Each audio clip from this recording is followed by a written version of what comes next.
Chaitanya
आज हम श्री ईशोपनिषद के मंत्र क्रमांक 14 का पाठ करेंगे। 13 we have done, right? संभूति च विनाशश्च यस्तद्वेदो वयंशः विनाशेन मृत्युं कृत्वा संभूत्या अमृतं स्मृते। संभूतिं च विनाशश्च यस्तद्वेदो वयंशः विनाशेन मृत्युं कृत्वा संभूत्या अमृतं स्मृते। मनुष्य को चाहिए कि पूर्ण पुरुषोत्तम भगवान तथा उनके दिव्य नाम, रूप, गुणों तथा लीलाओं के साथ अस्थायी देवताओं, मनुष्यों, पशुओं से युक्त नश्वर भौतिक सृष्टि को भली भांति जान ले। जब मनुष्य इन्हें जान लेता है तो वो मृत्यु एवं अनादि दृश्य जगत को पार कर लेता है और भगवान के शाश्वत राज्य में आनंद और ज्ञान का शाश्वत जीवन ढूंढता है।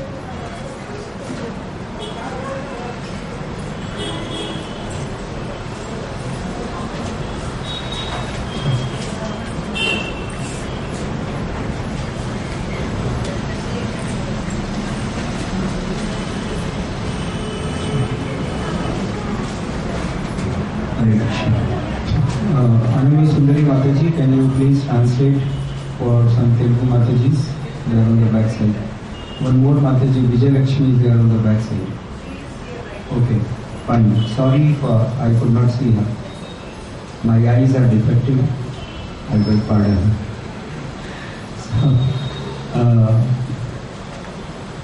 भौतिक प्रगति के नाम पर लोगों ने बहुत वस्तुओं का निर्माण किया है, अंतरिक्ष यान, आणविक ऊर्जा इत्यादि। In the name of material progress, Shri Prabhupada ji पिछले बार आप देखो, he has clearly spoken about the so-called progress, especially this educational progress, because this whole world is having only one linear expansion, linear progress. एक लंबी प्रोग्रेस है, एक दिशा में progress सिर्फ। वो दिशा क्या है? भौतिक दिशा, बहुत अच्छा एजुकेशन, बहुत ज्यादा भौतिक सुविधाओं को बढ़ाने का प्रयास, और इस शरीर को जितनी ज्यादा सुविधाएं प्रदान कर सकते हैं, जितना ज्यादा केयर कर सकते हैं, उतना केयर अंतिम दिन तक, ठीक है।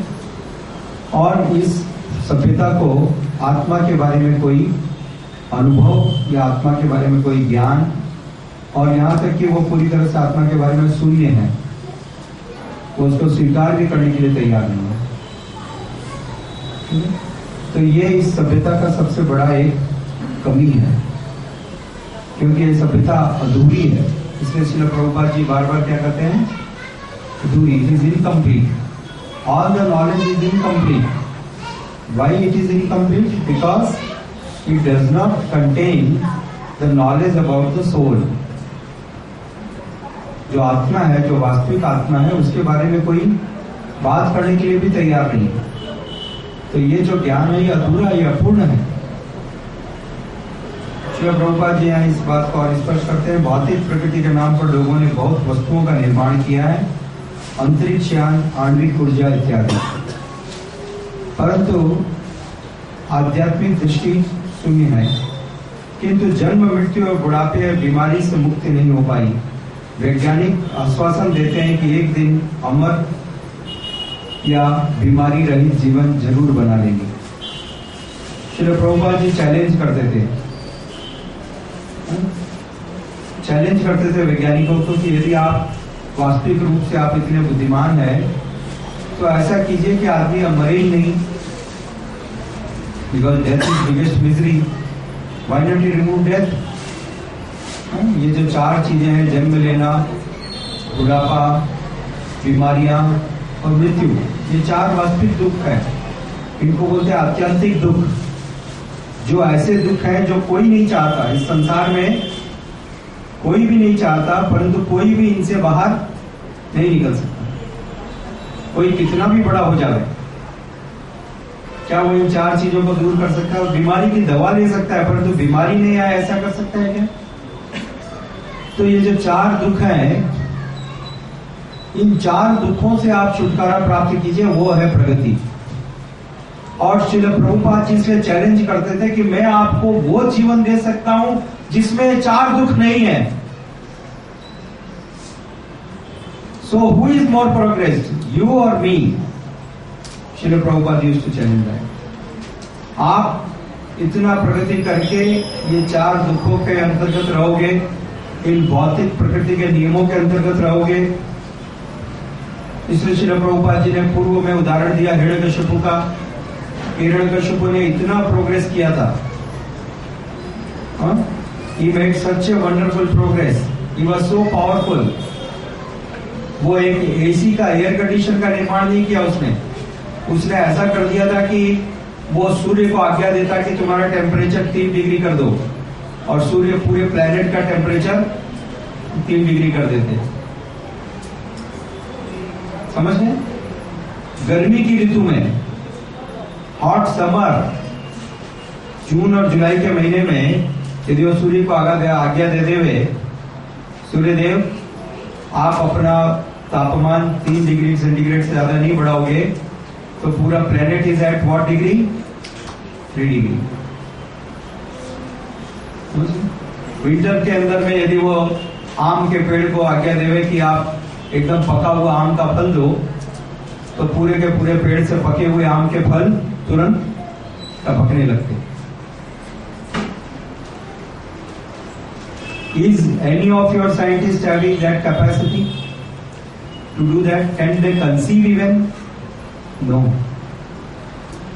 So that way he was much more powerful, right? But उसने भी यही गलती की थी कि उसने वास्तविक जो भगवान है उनको स्वीकार नहीं किया। तो ये जो सो कॉल्ड एजुकेशन है, ये जो सो कॉल्ड डेवलपमेंट है, इसकी भी यही कमी है, समझिए। और जब तक ये कमी रहेगी तब तक ये पूरा का पूरा प्रावधान अपूर्ण है। जो आपको किसी भी प्रकार की खुशी नहीं दे पाएगा। मूर्खतापूर्ण प्रयास है। इसलिए ऐसे साइंटिस्ट बार बार आश्वासन देते हैं, हाँ ठीक है, एक दिन ऐसा आएगा कि हम मृत्यु को जय कर लेंगे। एक दिन ऐसा आएगा जब इस संसार से हम सभी प्रकार की बीमारियों को निकाल देंगे। परंतु आप सोच के देखिए, पिछले 50 वर्षों का इतिहास, क्या बीमारियां कम हुई या बढ़ी? और नई नई प्रकार की बीमारियां जो ऐसी कॉम्प्लिकेटेड है वो तैयार हो रही है। क्या इनके इस आश्वासन के ऊपर आप विश्वास कर सकते हो? नहीं, कोई रीजन नहीं है, कोई आधार नहीं है इनके बातों के ऊपर विश्वास करने का। ये मूर्खतापूर्ण बकबक करना है। इसलिए वो आश्वासन देते हैं कि एक दिन हम अमर बना देंगे। One day it will happen, but that day will never come. और श्रील प्रभुपाद जी कहते हैं, आप क्या बना दोगे? अमर जीवन उपलब्ध है, आप बना क्या दोगे? Right? It's not that. It is already there. There is immortality. There is a planet where there is no disease, no old age. Right? No old age, no disease, no death, no birth. Why not we opt for that planet? Why not we go there? ठीक है? आप ये सब चाहते हो, इसके लिए इतना प्रपंच करने की आवश्यकता नहीं है। इसलिए पिछले 3 मंत्रों में बताया गया, पिछले 3 मंत्रों में बार बार इस बात की चेतावनी दी गई कि यदि आप अविद्या का संकलन करोगे तो एक स्थान पे जाओगे, और विद्या का संकलन करोगे तो एक स्थान पे जाओगे। दोनों एक नहीं है। यदि आप देवताओं की पूजा कर रहे हो तो you will go to a one particular planet, one particular place. If you worship भूत प्रेत, you will attain one particular destination, and if you worship Krishna, then you will attain। और यदि आप देवताओं की पूजा कर रहे हो तो अनादिकाल तक अंधकारमय लोगों को चले जाओगे। बार बार इस चीज को स्पष्ट किया गया। If you see the last 4 mantras, this has been specifically vidyam cha avidyam cha. This is avidya. Again it is clearly said, anya deva ahuloka. If you worship the different demigods, you will go to another place, another destination. It's not the same. It is never the same. Due to your knowledge also it is never the same. Due to your mode of worship also it is never the same. और कहीं पर भी जाओ विष्णु लोक को छोड़ करके, आपको ये 4 कष्ट रहेंगे। ईश्वर श्रील प्रभुपाद जी ईशोपनिषद इस 14वें मंत्र में इस बात को कंक्लूड करती है। इट इज कंक्लूडिंग कि भाई आपको नित्य जीवन चाहिए, आपको लंबा जीवन चाहिए, दीर्घ जीवन चाहिए, आपको जीवन में असुविधाएं नहीं चाहिए। ठीक है, ये वैकुंठ लोक है, ये गोलोक है, यहां पर दीर्घ जीवन भी है, किसी भी प्रकार की विषमता नहीं है, किसी भी प्रकार का कोई भी आत्यांतिक दुख नहीं है। इतना अच्छा सॉल्यूशन है और इसको आप प्राप्त कर सकते हो। He did not show something, oh it's very high and you cannot reach. Everyone can attain it. सिर्फ क्या करना पड़ेगा? विद्या का संकलन करना पड़ेगा। Everyone can attain it. सबको इसको प्राप्त कर सकते हैं। किसी के भी पहुंच के बाहर नहीं है। सिर्फ आपको विद्या का संकलन करना है, और इसलिए पहले बताया गया, डिफाइन किया गया कि विद्या क्या है। ठीक है, वे भौतिक प्रकृति के सख्त कानून के प्रति अनभिज्ञ हैं। ये जो साइंटिस्ट हैं, ये इस भौतिक प्रकृति के, श्रील प्रभुपाद जी लिखते हैं, they do not know the stringent laws of material nature. The stringent laws, these are very strict laws, and how they work, these people have no idea how the nature will make the things work. किसी को इस बात का कोई समझ नहीं है, नाना प्रकार का चीज को कंक्लूड करते रहते हैं। परंतु ये जो प्रकृति है, लास्ट में क्या बोल देते हैं? Nature is very powerful. क्या कहते हैं? बट फूल, मैं यदि कहूं कि मधुकर प्रभु का हाथ में बहुत शक्ति है, परंतु वो हाथ किसका है? Whose hand is that? So the real energy belongs to that hand or from the person who is owning the hand? Please answer. Similarly, the Prakriti, the nature is powerful, they say. So many times they acknowledge. जब ह्यूरिकेन आते हैं, जब floods आते हैं, जब tsunami आती है, तो इन मूर्ख और गधों के मुंह से निकलता है कि नेचर इज वेरी पावरफुल। उस समय के लिए कहते हैं, क्या कहते हैं? Yes, but whose nature? I am saying that Ramakrishna प्रभु's nature is not good. When I say that this Prabhu's nature is not good, that Mataji's nature is not bad, then that nature is related to some person, is it not? Are you getting the point, Lakshmi Narayan ji? समझ में आ रहा है? कोई विशेष व्यक्ति के nature के बारे में हम बात करते हैं, वो नेचर इंडिपेंडेंट नहीं है, वो नेचर एक व्यक्ति का एक भाग है। Similarly, this whole material creation, this nature, this bigger nature is also a part of Supreme Lord Krishna. This nature is not independent. Like your nature is not independent of you. Clear me? Are you getting this point? Similarly, this material nature is purely dependent on Supreme Lord Krishna. It's not that nature is powerful, Krishna is most powerful. Because nature is a part of Krishna, nature is also powerful. Clear? And a devotee knows this. तो इसलिए ये जो भौतिक scientist हैं, इनको इस बात का अनुभव नहीं है और इस बात पर विश्वास नहीं करते हैं कि नेचर किसका है। ये नेचर वास्तविक रूप से कृष्ण का है, और कृष्ण असीम शक्तिशाली है, इसलिए ये जो नेचर है वो भी शक्तिशाली है। ये 6 परिवर्तन, जन्म, बड़ा होना, पालन, फल प्राप्त करना, क्षीण होना और मृत्यु, these 6 developments, 6 stages of development, ये 6 स्तर हैं क्रमिक विकास के इस भौतिक संसार में।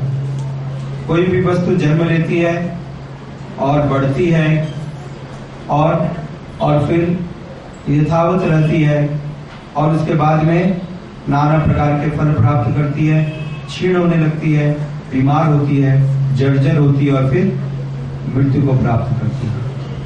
Whatever big buildings, you go to this Golconda Fort, if you go and see, just imagine आज से 800 साल पहले वो गोलकुंडा फोर्ट कैसा रहा होगा। How many servants were there in that? What type of king must be presiding over that fort? Can you imagine? Is it not?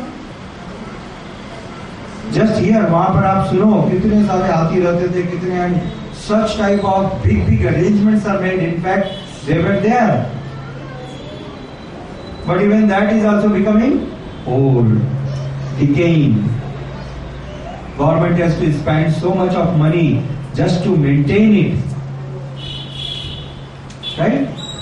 And in course of time it will be no more. Okay? So that is the nature of this material world. Everything will be following the same path. देवता, पशु, मनुष्य, भौतिक संसार में सभी की मृत्यु निश्चित है।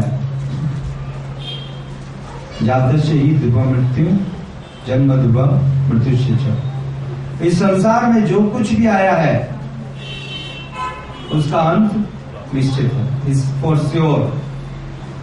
इसलिए आप सबको मैं एस्ट्रोलॉजी सिखा सकता हूं, सबसे अच्छा एस्ट्रोलॉजी। आप यदि अच्छे ज्योतिष बनना चाहते हो तो मैं आपको ज्योतिष का एक मूल मंत्र देता हूं। द बिगेस्ट सीक्रेट ऑफ ज्योतिष दैट आप किसी भी व्यक्ति का हाथ पकड़ करके बतला सकते हो और एक ऐसी बात बतला सकते हो जो निश्चित रूप से होने वाली है। आप हाथ पकड़ करके अच्छी तरह से स्टडी करके बोल सकते हो कि तुम मरने वाले हो। क्या बोल सकते हो? आप एक दिन मरोगे।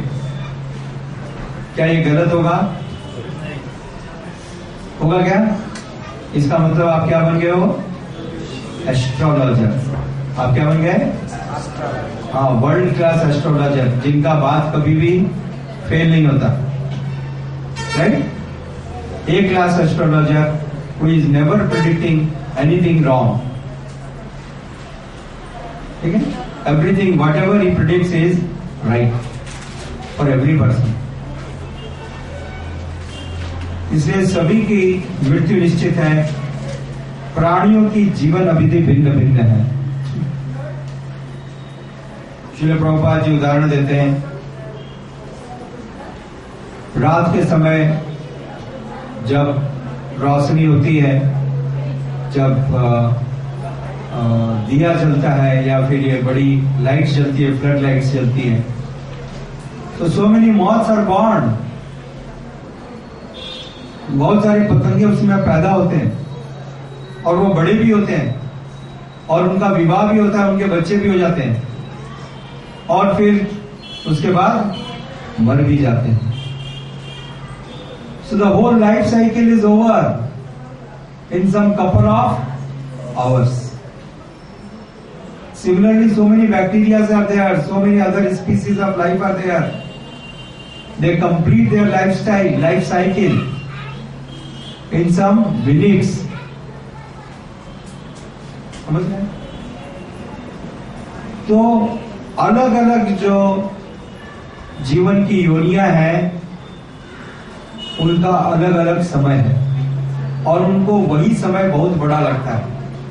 For example that moth who is completing the life cycle in some 3 hours, for him 3 hours is a big deal.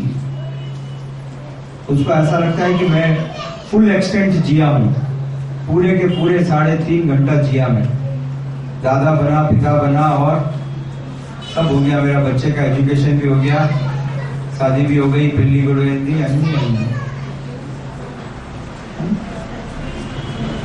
तो हमको ऐसा लगता है कि अरे ये तो सिर्फ 3 घंटे में मर गया। उसी प्रकार से जो ऊपर के लोक में रहते हैं, स्वर्ग लोक में रहते हैं, उनको हमारा जीवन कैसा लगता होगा?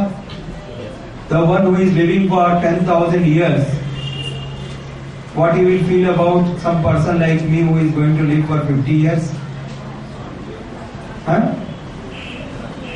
Less than a moth. जैसे हमको लग रहा है वो पतंगे का जीवन क्या है, अरे कितना है, is it not? You are feeling so sorry, you don't even care about it. Do you ever care about some mosquito dying or some ant dying or taking birth? Today is happy birthday. Right?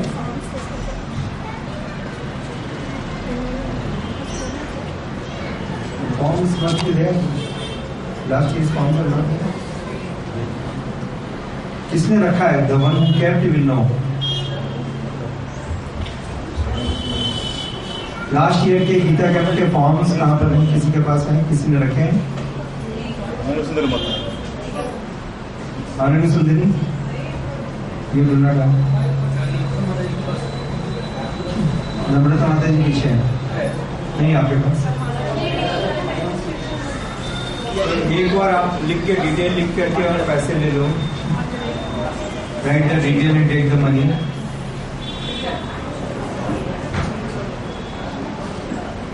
तो अलग अलग लोकों में प्राणियों का जीवन अलग अलग अवधि के लिए है, ठीक है। और उसी प्रकार से जब ब्रह्मा जी का जीवन देखते हैं, ब्रह्मलोक को देखते हैं हम, then he lives for millions of years and years and years and years. In fact, 433 trillion, 4 trillion and 3 million years. So which is beyond our imagination. तो ये जो जीवन की अवधि है अलग अलग लोगों पर अलग अलग है, और एक ही लोक में अलग अलग प्रकार के जो प्राणी हैं उनके लिए अलग अलग है। For example we have just discussed about this moth, the life of moth and the life of a human being has so much of difference.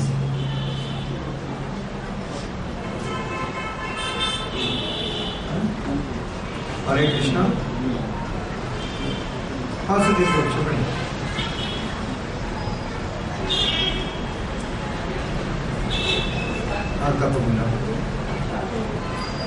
తప్పకుండా చెప్తాను నో ప్రాబ్లం. వారి పేరు పెట్టి Venkatesh. Okay no problem. Venkatesh करते हुए आए, वेंकटेश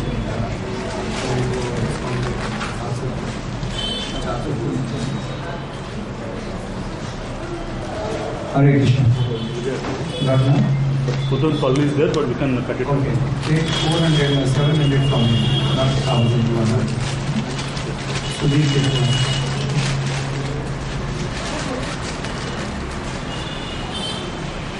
और इस संसार का नाम है मृत्यु लोक. इस संसार का नाम क्या है? मृत्यु लोक. यानी ये मृत्यु का लोक है. किस चीज का लोक है? मृत्यु का लोक है. यहाँ पर सभी कोई को मृत्यु प्राप्त करना है. ऑल टाइम मृत्यु, ATM, ठीक है ना? एनी टाइम, ऑल टाइम मृत्यु, ठीक है. और शास्त्र यही बात बतलाते हैं कि हमको हमेशा मृत्यु के बारे में सोचना चाहिए. We should always think about death. What we should think about? Death. Because if we think about death, then we'll prepare for the death. And we'll prepare before the death. Because after the death, there is no time to prepare. Right? So everyone will try to prepare. We have to make preparations.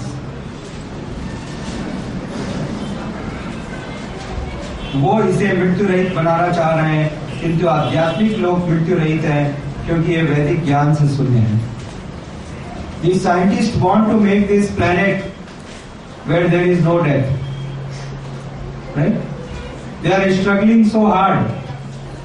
But already there are so many planets where there is no death.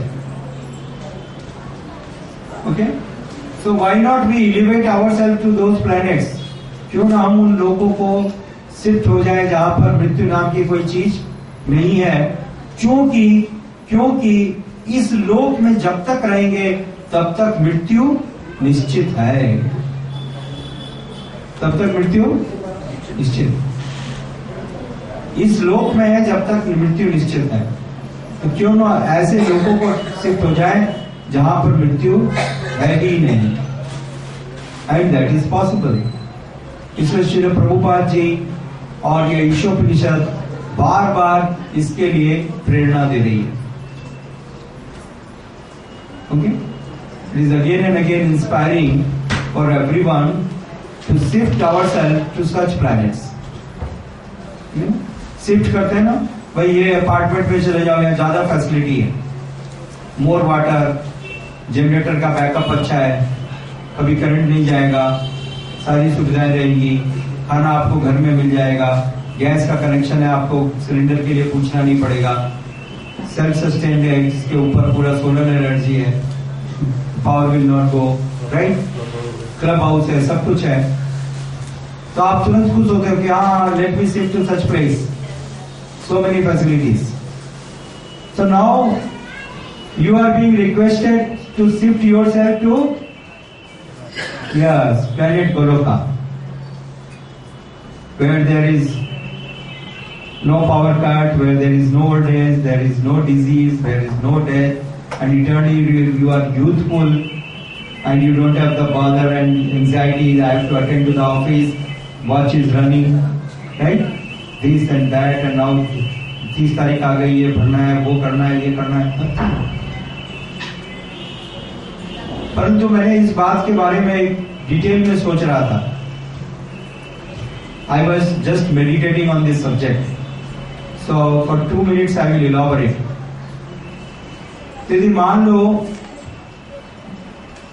हम लोगों को यदि गोलोक धाम के अंदर में जगह दे दी गई, ठीक है ना, बताया गया कि आप सबको यहाँ से इस जीवन के बाद में तुरंत गोलोक आ जाओ, श्रुतमाला माता जी मेरे गोलोक का रांडी,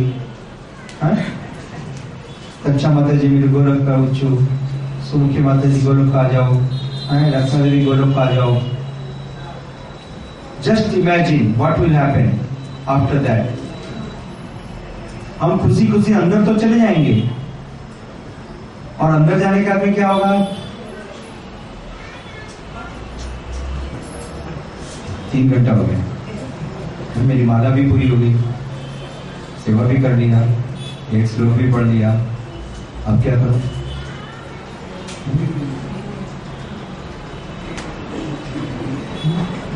चारों तरफ देखने लगेंगे, और 2 घंटा गया तो बेचैनी बढ़ जाएगी, और 4 घंटा गया तो गेट की तरफ जाएंगे, और 8 घंटे के बाद द्वारपाल को बोलेंगे बाहर निकलने देगा क्या, थोड़ा कुछ ले ले। कितना बोर हो रहा है यहाँ पर, कुछ भी नहीं है। मेरा माला कर लिया ना, 16 माला हो गया, मेरे को नोट्स लिखना था वो भी लिख दिया, एग्जाम का तैयारी भी कर दी। अब क्या करूं यहाँ पर? क्या कहेंगे? मनोज प्रभु दुकान भी नहीं है, चाबी नहीं है मेरे पास कोई देने वाला, किराए पे घर भी नहीं जाएगा यहाँ पर, या करूं क्या? कितना बोर हो रहा है। क्या होगा? हाँ, एक दिन नहीं रहने वाले, एक दिन मेरे को बाहर निकालो, क्या बोलेंगे? ये क्या सुबह से रात तक खाली भगवान का सेवा करूं, माला करूं, ऐसा कभी होता क्या? जाओ जी जाओ, आपको करना है करो।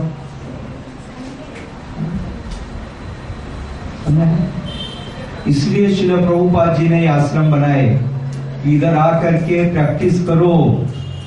बिना प्रैक्टिस के वहां जाओगे तो भाग के भी आ जाओगे। यदि भेज भी दिया प्रभुपाद जी ने जबरदस्ती तो क्या बोलोगे? उद्दू उद्दू कुंजन से मांगा तो चूसी स्थान, समझ गए? क्योंकि इतना ज्यादा दूसरे गुण भरे हुए हैं, यहां तो मन ही नहीं लगेगा। इसके भक्ति निवास में किसी का मन नहीं लगता। सबको अपने अपने घर में देखो कितना प्रशांत मन लगता है, लगा ही रहता है, लगा ही रहता है, लगा ही रहता है। ये छोटा एग्जाम्पल है उस प्लेनेट का, क्योंकि उस प्लेनेट में दुकान नहीं है, मकान नहीं है, ये नहीं है, वो नहीं है, कुछ नहीं है, सब सेवा कर रहे हैं। तो उस प्लेनेट में जाने का हमको कैसे एलिजिबिलिटी मिलेगा जब इस प्लेनेट में जो उसका एक्सटेंशन है वही हमारा मन नहीं लगता। सोचते हैं कितना जल्दी यहाँ से बाहर भागे। ये प्रभु जी बोलते हैं बार बार इधर आओ, जगन्नाथ का सेवा करो। काहे को सेवा करो? एक आदमी को और रखो ना, 2 आदमी को रखो, कर देंगे सेवा। So please we have to cultivate this habit हमको धीरे धीरे इस बात का अभ्यास करना होगा, इस बात में रुचि जागृत करनी होगी कि हम भगवान की सेवाओं में आनंद लें और उसी में मन लगा रहे। समझ गए? अभी हम ये करते भी हैं तो मन दूसरी चीजों में लगा रहता है, हाथ में माला घूमती है, हरे कृष्ण हरे कृष्ण कृष्ण कृष्ण हरे हरे, जाकर के उसको लेकर करना है, इसको पैसा देना है, इसको फिल्म चलती है ना माइंड में, तो वो कर रहे हैं तब भी नहीं मन लग रहा है, तो बिना किए कहां से लगेगा? इसलिए श्रील प्रभुपाद जी ने ये सेंटर्स खोले हैं कि इधर आकर के रहने का हैबिट करो, आश्रम का जीवन में, जहां पर कृष्ण केंद्रित है, कृष्ण की सेवा में सारा दिन रह के देखो, नहीं तो बड़ी परिस्थिति गंभीर होगी। कैसे हम सोच सकते हैं कि हम जाएंगे उस प्लेनेट में? What eligibility? बाहर द्वारपाल पूछेंगे भाई आपको क्या है, वो देखते ही सर पे समझ जाएंगे इनका हैबिट क्या है। भाई तेरे लिए जगह नहीं है, अंदर में जो काम होता है वो तेरे को पसंद नहीं है, तेरे को जो पसंद है। श्रील प्रभुपाद जी उदाहरण देते थे, हिज डिवाइन ग्रेस भक्ति सिद्धांत सरस्वती गोस्वामी प्रभुपाद जी की स्टोरी है, फेमस स्टोरी, मैंने बहुत बार बोला है। तो हिज डिवाइन ग्रेस भक्ति सिद्धांत सरस्वती गोस्वामी प्रभुपाद जी बताते थे, एक व्यक्ति ने एक पुजारी के पास गया, तो पुजारी ने बोला देखो भाई आप जो है सही काम किया करो, आप शराब मत पियो, आप अवैध स्त्री संग मत करो, जुआ मत खेलो, ये सब करोगे तो आपको नरक में जाना पड़ेगा। क्या कहा उसने? हाँ, तो उसने कहा, वो आदमी सोचने लगा 2 मिनट, उसने सोच करके बोला देखो वो जो अपना गली के बाजू में एक दूसरी गली है, उसमें चटर्जी महाशय रहते हैं, वो बहुत बड़ा स्मगलर है, मालूम है ना? पुजारी ने कहा हाँ। तो इस आदमी ने पूछा वो कहाँ जाएंगे? तो पुजारी ने बोला नरक में जाएंगे। तो चटर्जी महाशय नरक में जाएंगे। फिर इस आदमी ने 2 मिनट बाद फिर बोला देखो वो भामिनी रहती है ना, इस दिन का लास्ट में जाके लेफ्ट साइड में सेकंड हाउस, वो एक प्रोस्टिट्यूट है, वो किधर जाएगी? पुजारी ने बोला वो भी नरक में जाएगी। वो नरक में जाएगी। अच्छा, वो नाथ बाबू रहते हैं तीसरा गली का चौथा बिल्डिंग में, जो पूरा माफिया का किंग है, वो कहां जाएंगे? वो भी नरक में जाएंगे। और फिर मेरे बच्चे के स्कूल का वो टीचर है ना, वो बहुत स्कैंडल में पकड़ा गया, वो किधर जाएगा?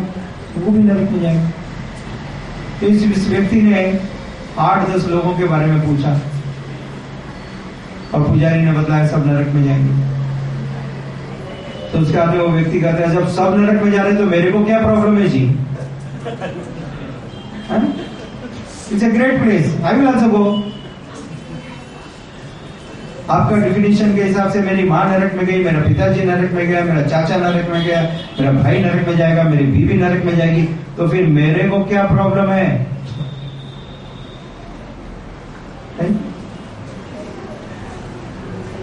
तो ये है आजकल का युग।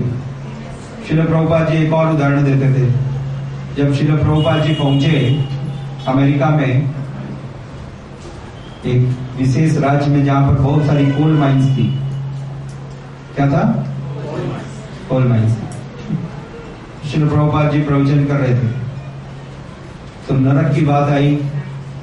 श्रील प्रभुपाद जी ने बतलाया देखो बहुत अंधकार में है, जहां पर प्रकाश की कोई किरण नहीं होती और वहां बहुत गर्मी होती है। तो जो सुन रहे थे लोग, उनको कोई रिएक्शन नहीं हुआ, क्योंकि उन्होंने बताया इसमें क्या प्रॉब्लम है, हम लोग कोल माइंस में काम करते हैं, वो भी नीचे अंधेरा रहता है, कोई प्रकाश नहीं होता, और उधर भी बहुत गर्मी होती है। सो नरक इज ऑलराइट, जैसा इधर रहते हैं वैसा वहां होगा। तब श्रील प्रभुपाद जी ने बोला परंतु नरक में न्यूज़पेपर नहीं आता। न्यूज़पेपर नहीं आता, ये तो बहुत कष्ट का बात। क्या कहा उन्होंने? तब हमको नरक में नहीं जाना। So they don't understand, even people have no intelligence. और सब इतने ग्रॉसली सब चीजों में लिप्त हो चुके हैं कि उससे बाहर निकलने का इच्छा भी नहीं है। ठीक है, ऐसा है ना, तो हम लोग को रेगुलर होता है, पिटाई हम डेली खाते हैं, इसमें प्रॉब्लम क्या है?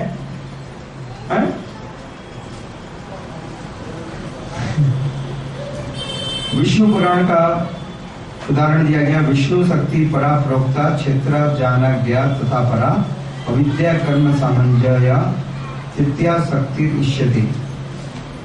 भगवान की अलग अलग प्रकार की शक्तियां, परा एवं अपरा, पराशक्ति और अपराशक्ति, और अविद्या इग्नोरेंस।